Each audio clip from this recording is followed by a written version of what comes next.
Hello everyone, good morning. Welcome back to my channel Susmita's time story. I hope তোমরা সকলে ভীষণ ভালো আছো আর আমিও ভালো আছি। আমি সুস্মিতা, আমার নতুন আরও একটি ব্লগে তোমাদেরকে জানাচ্ছি অনেক অনেক স্বাগত আর ভালোবাসা। আজকের দিনটা হচ্ছে শনিবার আর এখন ঘড়ি কাটায় বাজে 11টা। তো চলো এখন থেকে আজকে ব্লগটা শুরু করা যাক। আশা করবো তোমাদের ভালো লাগবে। তো আজকে হচ্ছে দুর্ভাগ্যবশত আজকে আমার বার্থডে। তো তোমরা সকলে একটুখানি ঠাকুরের কাছে প্রে করো যেন আগামী দিনগুলো আমার ভালো কাটে আর সুস্থ স্বাভাবিকভাবেই কাটে। স্নান কমপ্লিট হয়ে গেছে, বাসি কাজ কমপ্লিট হয়ে গেছে, এদিকে বিছানাও গুছিয়ে নিয়েছি। এই যে এখন হচ্ছে রান্নাবান্নার দিকে যাব। আর আজকে আমার বার্থডে হলেও সেভাবে বার্থডে মানে সেলিব্রেশন করা হয় না। তো তবে সকাল সকাল তোমাদের দাদাভাই আমাকে উইশ করেছে এই যে দুটো ক্যাডবেরি দিয়ে। তো একটা হচ্ছে না, তিনটে এনেছিল, তো একটা মাম্মাম খেয়ে নিয়েছে দুটো, আর এখানে একটা রয়েছে। তো যাই হোক, আমারও খাওয়া হয়ে গেছে মিষ্টি মুখ।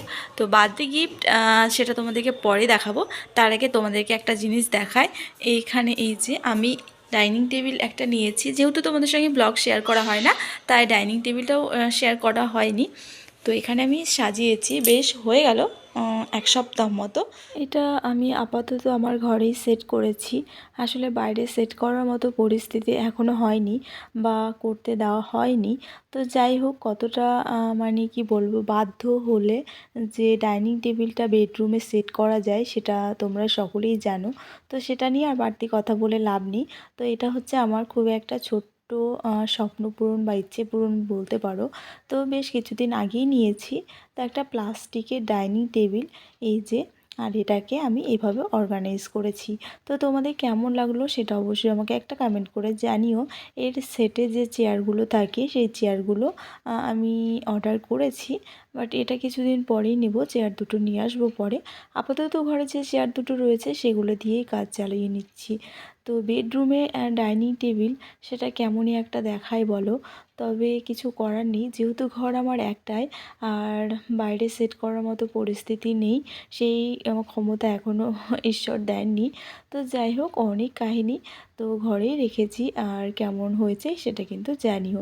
তো এদিকে স্নান তো হয়েছিল, আর হচ্ছে কি বলে, জামা কাপড় কটাও বাইরে মেলে দিয়ে আসলাম। আগের দিন না রাত্রেবেলা বেশ ভালো বৃষ্টি হয়েছে, যার কারণে জলটাও জমে রয়েছে আর ওয়েদারটাও বেশ ঠান্ডা রয়েছে। তো ওদিকে জামা কাপড় মেলে এসে চা খাওয়ার পরে এদিকে আমার ভাত হয়ে গেছে। আর আজকে যেহেতু শনিবার তাই নিরামিষই রান্না বান্না করব। আর যেহেতু আমার বার্থডে তাই একটু বেশি কিছু রান্না করেছি, মানে সবজির মধ্যে আর কি। তো এদিকে ভাত আর মুগ ডাল হয়ে গেছে।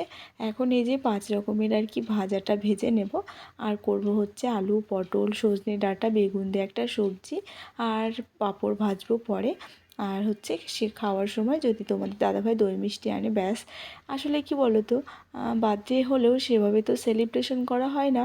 আর যেহেতু বাবা মার বাড়ি থেকে শ্বশুরবাড়িতে আসার পর সেভাবে সেলিব্রেশন করার মতো কেউ নেই, বা বাড়ির বউদের বার্থডে বা কোনো স্পেশাল দিন সেগুলো মনে রাখার মতো কিন্তু শ্বশুরবাড়িতে কেউ থাকে না, শুধুমাত্র হাজব্যান্ড ছাড়া।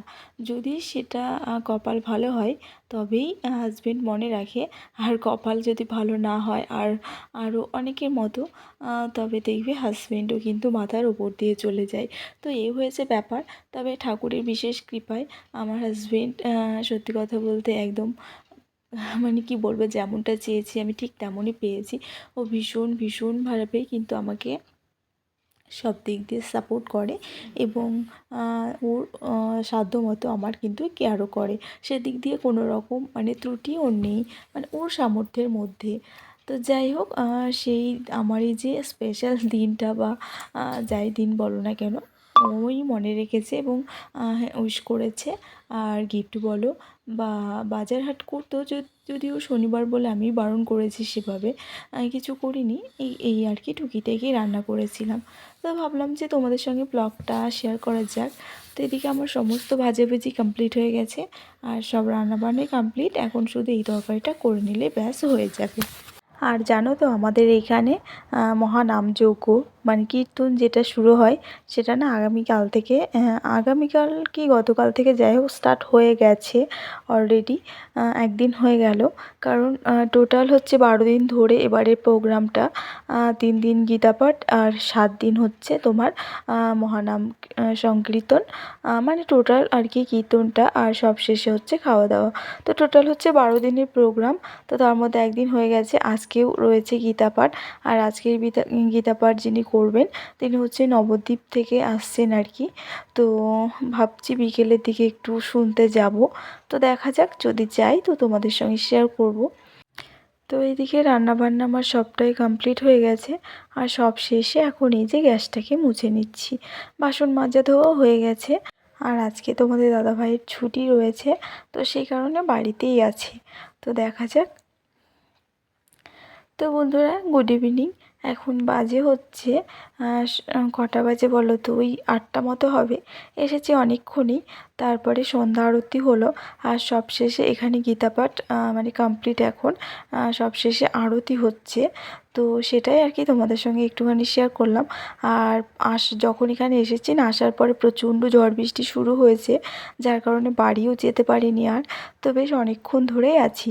আর গীতাপাঠও আজকে মোটামুটি শেষ। তোমাদেরকে সকালে বললাম না যে একদিন হয়ে গেছে, একদিন না 2 দিন হয়ে গেছে। আজকে হচ্ছে গীতাপাঠের 3য় দিন। তো আজকে মানে গীতাপাঠ আর কি সমাপ্ত। কালকে হচ্ছে রবিবার, কালকে হচ্ছে গঙ্গানয়ন। তো এটা হচ্ছে পরদিন। পরদিন বলতে মঙ্গলবার দিন। এখানে মঙ্গলবার দিন সন্ধ্যার সময় এসেছি। আর এসে প্রথমে তোমাদেরকে আগে দেখো রাধা মাধবের দর্শনটা করালাম। আর দেখো এত সুন্দর লাগছে, মানে চোখ তো সরানোই যাচ্ছে না। এটা হচ্ছে মানে তোমাদেরকে বলে আমি বোঝাতে পারবো না কী যে সুন্দর লাগছে। তো তোমাদের কেমন লাগছে অবশ্যই একটা কমেন্ট করে আমাকে জানিও। আমাদের এখানে এই প্রোগ্রামটা 12 দিন ধরে তোমাদেরকে তো বললাম। তবে প্রত্যেকবারই কিন্তু প্রতিদিনই আসি 1 ঘন্টার জন্যে হলেও, কিন্তু এবছর না সেভাবে আসতে পারিনি। জল ভরতেও যেতে পারিনি, মানে সেভাবে কিছুই করতে পারিনি। যতটুকু এসেছি তার মধ্যে কিছুটা তোমাদের সঙ্গে শেয়ার করলাম। আর আজকে ব্লগটা এখানেই শেষ করলাম। দেখা হচ্ছে পরবর্তী ব্লগে। সবাই ভালো থাকবে, সুস্থ থাকবে। কেমন লাগলো জানিও।